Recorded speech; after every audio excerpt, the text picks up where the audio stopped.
अहमस ने इब्ने बुरैदा से, उन्होंने यहया बिन यामुर से रिवायत की।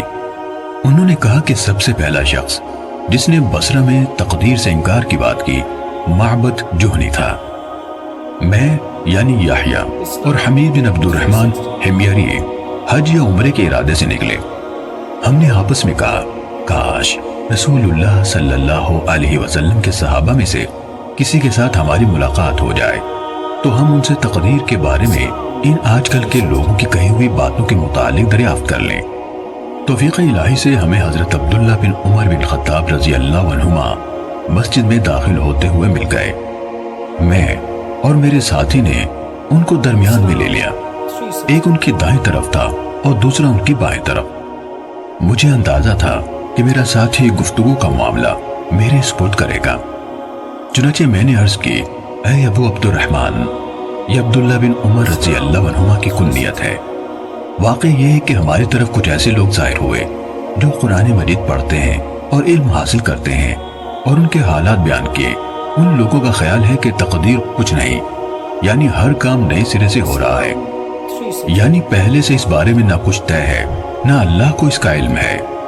इब्ने उमर रजी अल्लाह अन्हुमा ने फरमाया, जब तुम्हारी उन लोगों से मुलाकात हो तो उन्हें बता देना कि मैं उनसे बरी हूं और वो मुझसे बरी है। उस जात की कसम जिसके नाम के साथ अब्दुल्ला बिन उमर हल्फ उठाता है, अगर उनमें से किसी के पास उहद पहाड़ के बराबर सोना हो और वो उसे खर्च भी कर दे तो अल्लाह ताला उसकी तरफ से उसको कबूल नहीं फरमाएगा यहाँ तक कि वो तकदीर पर ईमान ले आए। फिर कहा, मुझे मेरे वालिद उमर इब्ने खत्ताब रजी अल्लाह अन्हु ने बताया, एक दिन हम रसूलुल्लाह सल्लल्लाहु अलैहि वसल्लम की खिदमत में हाजिर थे कि अचानक एक शख्स हमारे सामने नमूदार हुआ। उसके कपड़े इंतहाई सफेद और बात इंतहाई ज़्यादा थे। उस पर सफर का कोई असर दिखाई देता था, न हम में से कोई उसे पहचानता था, हत्ता कि वो आकर नबी अकरम सल्लल्लाहु अलैहि वसल्लम के पास बैठ गया और अपने घुटने आपके घुटनों से मिला दिए और अपने हाथ आप सल्लल्लाहु अलैहि वसल्लम की रानों पर रख दिए और कहा, ऐ मुहम्मद सल्लल्लाहु अलैहि वसल्लम, मुझे इस्लाम के बारे में बताइए। रसूलुल्लाह सल्लल्लाहु अलैहि वसल्लम ने फरमाया, इस्लाम यह है कि तुम इस बात की गवाही दो कि अल्लाह ताला के सिवा कोई इबादत के लायक नहीं और मुहम्मद सल्लल्लाहु अलैहि वसल्लम उसके रसूल है। नमाज का एहतिमाम करो, ज़कात अदा करो, रमजान के रोजे रखो, और अगर अल्लाह के घर तक रास्ता तय करने की इस्तिताअत हो तो उसका हज करो। उसने कहा, आपने सच फरमाया। हजरत उमर रजी अल्लाह अन्हु ने कहा, हमें उस पर ताज्जुब हुआ कि आपसे पूछता है और खुद ही आपकी तस्दीक करता है। उसने कहा, मुझे ईमान के बारे में बताइए।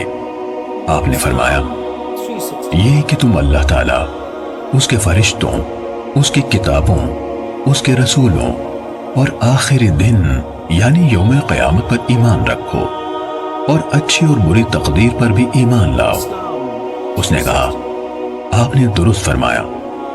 फिर उसने कहा, मुझे एहसान के बारे में बताइए। आपने फरमाया, यह कि तुम अल्लाह ताला की इबादत इस तरह करो गोया तुम उसे देख रहे हो, और अगर तुम उसे नहीं देख रहे तो वो तुम्हें देख रहा है। उसने कहा, तो मुझे क़यामत के बारे में बताइए। आपने फरमाया, जिससे उस क़यामत के बारे में सवाल किया जा रहा है वो पूछने वाले से ज्यादा नहीं जानता। उसने कहा, तो मुझे उसकी अलामात बता दीजिए। आपने फरमाया, अलामात ये है कि लौंडी अपनी मालिका को जन्म दे, और ये कि तुम नंगे पांव, नंगे बदन, मोहताज बकरियां चराने वालों को देखो कि वो ऊंची से ऊंची इमारतें बनाने में एक दूसरे के साथ मुकाबला कर रहे हैं। हजरत उमर रजी अल्लाह अन्हु ने कहा, फिर वो साइल चला गया। मैं कुछ देर उसी आलम में रहा। फिर आप सल्लल्लाहु अलैहि वसल्लम ने मुझसे कहा, ऐ उमर, तुम्हें मालूम है कि पूछने वाला कौन था? मैंने अर्ज की, अल्लाह और उसका रसूल ज्यादा आगाह है।